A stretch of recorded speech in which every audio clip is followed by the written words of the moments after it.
오늘 성경 말씀은 룻기 2장 17절에서 23절입니다.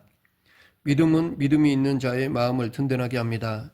흔히 우리가 믿는 구석이 있다라고 말할 때 그 의미는 어떤 일에 있어서 믿음의 대상이 있기에 걱정하지 않고 흔들림이 없는 마음의 상태를 말합니다. 자신에게 일어난 상황보다는 자신이 믿는 믿음의 대상에 더 신뢰가 갈 때 가질 수 있는 마음입니다. 이렇게 본다면 하나님 믿는 믿음으로 산다라는 것은 어떤 상황에서도 흔들리지 않는 굳건한 마음으로 산다는 것을 의미하는 말이기도 합니다. 그도 그럴 것이 우리의 믿음의 대상은 나약한 분이 아니라 창조주이십니다. 전지전능하신 분이십니다. 세상의 모든 일이 그분의 뜻과 섭리에 의해서 움직이고 있습니다. 어느 하나도 하나님의 뜻을 벗어나서 독립적으로 되어지는 것은 없습니다. 심지어 사단의 활동까지도 하나님의 허락하에 되어지고 있습니다. 신자가 진심으로 이러한 하나님을 신뢰하고 믿고 살아간다면 그의 삶의 자세가 어떠해야 할 것인가는 자명하다고 하겠습니다. 그 어떤 일에도 흔들림이 없는 자세로 살아가는 것이 믿음이라는 것은 누구도 부인하지 못할 것입니다. 그런데 신자된 우리에게 있어서 삶의 모습은 과연 어떻습니까? 조그만한 일에도 믿음의 흔적은 보이지 않고 낙심하고 흔들리는 모습만 보이는 경우가 많습니다. 그러므로 우리는 이제 하나님을 믿는다는 것으로 신앙의 모든 것을 이룬 것처럼 생각할 것이 아니라 우리가 과연 참된 믿음으로 살아가고 있느냐에 대해서 깊이 성찰해 보아야 할 것입니다. 세상은 실패하면 행복도 동시에 잃어버리는 것으로 여깁니다. 룻기에 등장하는 나오미와 룻 역시 세상적인 시각으로 볼 때는 그 어디서도 행복의 조건을 찾아볼 수 없습니다. 남편과 아들이라는 행복의 조건이 될 수 있는 모든 것을 잃어버렸습니다. 가난해도 남편과 아들과 함께 단란하고 화목한 가정을 이루면 얼마든지 행복하게 살 수 있다는 것이 세상의 시각이지만 나오미와 룻에게는 그러한 조건까지 사라져 버렸습니다. 나오미와 룻은 그 무엇도 의지할 것이 없는 약자로 전락하였습니다. 그 어디에서도 행복을 찾을 수 없습니다. 이런 와중에 나오미와 룻이 어떻게 살아가고 하나님에 대해서 어떤 마음을 가지게 되었는지 생각해 보고자 합니다. 모든 것을 잃어버린 상태에서 행복을 얻는다는 것이 분명 힘든 일이지만 그렇다고 전혀 불가능한 것은 아닙니다. 그러므로 이 시간 이것을 발견함으로써 하나님을 믿는 믿음으로 살아가는 인생의 참된 맛을 아는 신자로 살아가기를 바라는 것입니다. 룻이 보리 이삭을 줍기 위해서 밭으로 갔을 때 거기서 보아스를 만나게 되었습니다. 룻은 보아스가 자신에게 베풀어준 호의에 대해서 이방인인 자신에게 이러한 은혜를 베푸는가라고 하면서 은혜 받을 수 없는 자신에게 은혜를 베푸는 보아스에게 감사하였습니다. 이 말씀은 신자된 자가 하나님 앞에서 어떤 마음이 되어야 하는가를 잘 보여준다고 하겠습니다. 우리는 살아가면서 하나님에 대해서 섭섭한 마음을 가질 때가 있습니다. 누군가를 자신과 비교하면서 나는 저 사람에 비해 많은 것을 받지 못했다라는 생각에서 섭섭함을 가지는 것입니다. 이러한 불평이 바로 자기 자신을 보지 못하는 가운데서 나오는 것입니다. 보아스가 룻에게 이삭을 줍도록 허락한 것은 은혜의 양으로 보면 결코 많은 것이 아닙니다. 그러나 은혜 자체로 본다면 룻의 입장에서는 은혜를 입을 수 없는 자가 은혜를 입은 것입니다. 즉 은혜 받을 수 없는 자신의 처지에서 본다면 은혜의 양에 마음이 가는 것이 아니라 은혜를 입었다는 것 그 자체에 마음이 가게 되는 것입니다. 이것이 은혜에 대한 신자의 마음 자세가 되어야 할 것입니다. 사실 우리는 하나님의 은혜를 말할 자격이 없는 사람들입니다. 우리는 하나님의 은혜와 사랑과 자비를 받을 자격이 없습니다. 그러하기에 지금 주어진 것들로도 얼마든지 감사하는 마음을 가져야 하는 것입니다. 그런데 만약 타인과 비교하면서 은혜의 양을 생각하고 많다 적다는 판단을 하면서 섭섭함을 가진다면 그 사람은 은혜가 무엇인가를 모른다는 결론을 내릴 수밖에 없습니다. 은혜에 대해서 양을 생각한다는 것은 은혜를 세상의 것을 받아 누리는 것으로 생각하기 때문입니다. 그러나 룻에게 은혜는 이방인에게 호의를 베푸는 것 그 자체였습니다. 무시받고 천대받아 마땅한 자신에게 다가오고 호의를 베푼 것, 이것이 룻에게 은혜로 여겨졌다면 지금 우리들에게도 은혜는 하나님으로부터 버림받아 마땅한 자신을 위해서 호의를 베푸시는 하나님의 사랑과 자비 그 자체인 것입니다. 즉 예수님을 우리에게 보내셨다는 것 자체가 말할 수 없는 은혜인 것입니다. 이것을 아는 신자에게는 은혜의 양이란 없습니다. 다만 받을 수 없는 자가 받았다는 감격과 감사만 있을 뿐입니다. 오늘 본문 17, 18절에 보면 룻이 보아스의 밭에서 주운 이삭을 떨자 한 에바쯤 되었습니다. 한 에바란 지금의 단위로 계산하면 약 12대쯤 됩니다. 밭에서 주운 이삭이 12대가 되었다면 보아스가 룻에게 큰 호의를 베풀었다는 것을 알 수 있습니다. 나오미는 룻이 주워온 이삭으로 떤 보리의 양을 보면서 오늘 어디서 주었느냐, 어디서 일을 하였느냐, 너를 돌아본 자에게 복이 있기를 원하노라 라고 하였습니다. 그리고 룻이 오늘 일하게 한 사람의 이름은 보아스니이다 라고 대답하였습니다. 그러자 나오미는 룻에게 호의를 베푼 자에게 복이 있기를 원한다 라고 하였는데, 이것은 나오미 역시 룻이 주워온 이삭에서 호의를 베푼 자의 은혜를 발견했기 때문입니다. 나오미와 룻은 남이 흘린 것을 주워 먹는 인생으로 전락한 신세였습니다. 우린 이런 사람을 가리켜 거지 혹은 노숙자라고 말하기도 합니다. 자신의 힘으로 일해서 얻는 것이 아니라 남이 밭에 가서 남이 일해서 얻은 것의 부스러기를 주워 먹고 산다는 것은 가장 낮은 위치가 되어진 것임을 의미합니다. 이런 형편에서 주운 것을 바라본다면 아마 서러워서 눈물이 흐를 수도 있을 것입니다. 남이 흘린 것을 주워 먹고 살아가는 신세가 된 것에 대해서 한탄할 수도 있을 것입니다. 그런데 주운 이삭을 보면서 그 밭의 주인에게 복을 빈다는 것은 주워 먹는 자신의 신세를 보는 것이 아니라 자신에게 베풀어진 은혜를 바라본 것이라고 말할 수 있습니다. 여기서 우리가 깨닫는 것은 만약 우리가 현재 어떤 신세에 처했든 어떤 입장에 되었든 자신의 신세나 입장만을 바라본다면 베풀어진 것에 대해 절대로 감사할 수 없다는 사실입니다. 오히려 신세 한탄만 있을 것입니다. 내 신세가 어쩌다 이렇게 되었느냐라는 원망만 하며 가슴을 칠 뿐입니다.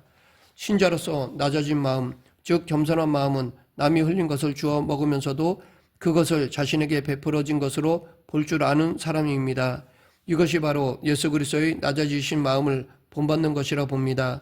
이 마음이 곧 평안이며 천국이며 참된 만족일 것입니다. 하나님은 우리에게 많은 것을 베푸셨습니다. 다만 우리가 베풀어진 것을 보지 않고 자기 욕심에 맞게 베풀어지기만을 바라고 살았기 때문에 감사함이 없는 것입니다. 그래서 이것을 깨닫게 하시고자 때로는 하나님은 우리에게 베푸셨던 것을 거두심으로써 그동안 우리가 잊고 살았던 것이 무엇인가를 깨닫게 하십니다. 우리는 이러한 예를 이 세상에서 일어나고 있는 가뭄에서 찾아볼 수 있습니다. 사실 물이라고 하는 것은 하나님에 의해 베풀어지는 은총입니다. 그런데 사람들은 이 은총을 은총으로 여기거나 감사하며 살지 않습니다. 몇 달 비가 오지 않으면 전 세계는 난리입니다. 겨우 몇 달 비 오지 않음으로써 이 정도인데 1년 아니 아합 왕의 시대처럼 3년 반 동안 비가 오지 않는다면 어떻게 되겠습니까? 말할 수 없는 비참한 현상들이 벌어질 것입니다. 그러기에 우리는 이 세상에서 일어나고 있는 가뭄들을 통해 신자된 우리는 한 방울의 물도 곧 하나님이 베푸신 은총이었음을 잊지 말아야 할 것입니다. 사실 그 심정도 농사꾼이 아니라면 절실하게 느낄 수 없을 것입니다. 하지만 방송을 통해서 보여주는 물을 기뻐하는 사람들의 모습을 보면서 그동안 하나님이 베푸셨던 은총이 얼마나 큰가를 발견해야 하는 것입니다. 나오미와 룻과 같은 낮아진 마음으로 살아가면 이 낮아진 마음은 높은 마음으로는 절대 볼 수 없는 것을 보게 합니다. 즉 베풀어진 은혜를 은혜로 볼 수 있도록 하는 것이 낮아진 마음인 것입니다. 신명기 8장 2절 3절을 보면 내 하나님 여호와께서 이 40년 동안에 너로 광야의 길을 걷게 하신 것을 기억하라. 이는 너를 낮추시며 너를 시험하사 내 마음이 어떠한지 그 명령을 지키는지 아니 지키는지 알려 하심이라. 너를 낮추시며 너로 줄이게 하시며 또 너로 알지 못하며 내 열조도 알지 못하던 만나를 내게 먹이신 것은 사람이 떡으로만 사는 것이 아니요 여호와의 입에서 나오는 모든 말씀으로 사는 줄을 너로 알게 하려 하심이니라 라고 하였습니다. 우리는 이 말씀을 통해서 하나님의 의도가 무엇인가를 분명히 알 수 있습니다. 이스라엘의 마음을 낮추시기 위해서 40년 동안 광야의 길을 걷게 하신 하나님이 나오미와 룻의 마음을 낮추시기 위해서 그들을 실패의 길로 인도하셨고 지금 우리들 역시 우리의 마음을 낮추기 위해서 험한 광야의 길로 실패의 길로 인도하시는 분이 바로 하나님이신 것입니다. 계속해서 나오미는 보아스에 대해 말하였습니다. 20절 그가 여호와로부터 복받기를 원하노라.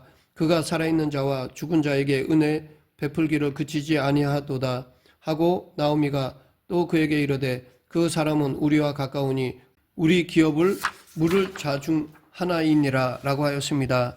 나오미는 보아스가 베푼 은혜를 생존한 자와 사망한 자에게 베푼 것이라고 하였습니다. 물론 생존한 자에게 베풀었다는 것은 얼마든지 이해할 수 있습니다. 이것은 나오미와 룻을 의미하는 것이 분명하기 때문입니다. 하지만 죽은 자, 즉 나오미의 남편 엘리멜렉과 두 아들에게도 은혜를 베풀었다는 것은 쉽게 이해가 되지 않는 말입니다. 보아스가 룻에게 베푼 은혜는 살아있는 사람에게 주어지는 혜택이지 죽은 자들과는 상관이 없는 것입니다. 그런데 나오미는 사망한 자에게 베푼 은혜로도 말하고 있습니다. 그러면 이 말은 무슨 뜻일까요? 이것을 이해하기 위해서는 뒤에 나오는 그 사람은 우리와 가까우니 우리 기업을 물을 자 중 하나이니라 라는 말을 이해해야 합니다. 기업 물을 자란 히브리어로 고엘이라고 말합니다. 고엘이라는 것은 되찾다, 물으다, 구속하다 등의 뜻을 가지고 있습니다. 이것을 이스라엘의 고엘 사상이라고 말하기도 합니다. 이처럼 이스라엘의 고엘 제도는 하나님으로부터 받은 기업을 계속해서 보존하고 부당한 피해를 입었을 때 이를 보상하기 위해서 마련된 제도입니다. 그러므로 고엘에 해당된 사람은 고엘의 의무를 감당해야 했는데 그것은 가난한 혈족의 땅을 되찾아주는 일이고 부당한 피해를 입은 친족을 위해서 복수를 책임져야 하고 친족의 홀로 된 여인과 결혼하여 대를 이어주어야 했던 것입니다. 그리고 이 고엘로서의 자격은 가까운 혈족으로서 자원해야 했던 것입니다. 이것이 바로 기업을 물은다는 말의 의미입니다. 그러므로 기업을 물으는 고엘된 자는 타인의 기업을 위해서 자신을 희생하는 사람이 되는 것입니다. 이렇게 볼 때 나오미는 보아스를 엘리멜렉과 두 아들이 죽음으로써 끊어져 버린 가문의 기업을 되찾아주고 갚아줄 자로 본 것입니다. 이것이 사망한 자에게 베푼 은혜인 것입니다. 이미 사망한 자는 기업을 이어갈 수 없습니다. 그런데 그 기업이 보아스로 인해서 되찾아지고 이어가게 되는 것입니다. 결국 나오미가 보아스에게 본 것은 이삭을 줍도록 한 은혜만이 아니었습니다. 죽은 자에게까지 미치는 은혜를 보았던 것입니다. 산자이면서도 죽은 자에게까지 베풀어지는 은혜를 보았던 것입니다. 그러면 이것이 지금 우리들에게 무엇을 말하는 것일까요? 창세기를 보면 처음에 인간에게는 생명나무가 허락되었습니다. 그러나 인간이 죄를 범하게 되고 그로 인해서 생명에서 끊어진 자가 되었습니다. 즉 사망에 처하게 된 것입니다. 그런 인간에게 주어진 하나님의 약속이 여자의 후손입니다. 여자의 후손으로 인해서 끊어진 생명이 되찾아지고 생명으로 나아가게 될 것임을 약속하신 것입니다. 그리고 약속대로 예수님이 이 땅에 오신 것입니다. 예수님은 우리에게 있어서 고엘이십니다. 죄로 인해서 사망에 처하게 된 우리들에게 생명을 되찾아 주시고 생명에 참여한 자가 되게 하시기 위해서 스스로 고엘의 자리에 오신 것입니다. 그러하기에 생명에서 끊어진 우리에게 생명을 되찾아 주시기 위해 스스로를 희생하신 예수님에게서 우리는 신자에게나 사망한 자에게 베푸신 은혜와 사랑을 볼 수 있어야 할 것입니다. 그럴 때 그는 세상에 있는 것 때문에 흔들리지 않을 수 있습니다. 말씀을 맺겠습니다. 나오미와 룻은 기업이 끊어진 처지였습니다. 그러한 자신의 처지를 볼 수 있었기 때문에 보아스를 자신의 기업을 물을 자로 보면서 그의 은혜에 감사할 수 있었던 것입니다. 우리도 우리의 처지를 온전히 바라보아야 할 것입니다. 우리는 죽어 마땅한 존재입니다. 이 사실을 깨달을 때 고엘이신 예수 그리스도의 은혜를 깨달을 수 있고 감사할 수 있습니다. 우리 모두 고엘이신 예수 그리스도를 늘 기억하며 그 은혜에 감사하는 성도가 되길 간절히 축원합니다. 기도하겠습니다. 사랑과 은혜가 풍성하신 하나님 아버지, 우리를 위해 고난과 희생을 마다하지 않으신 은혜를 늘 기억하며 어떤 형편에서든 감사하는 자가 되게 하여 주시옵소서. 예수님 이름으로 기도드립니다. 아멘.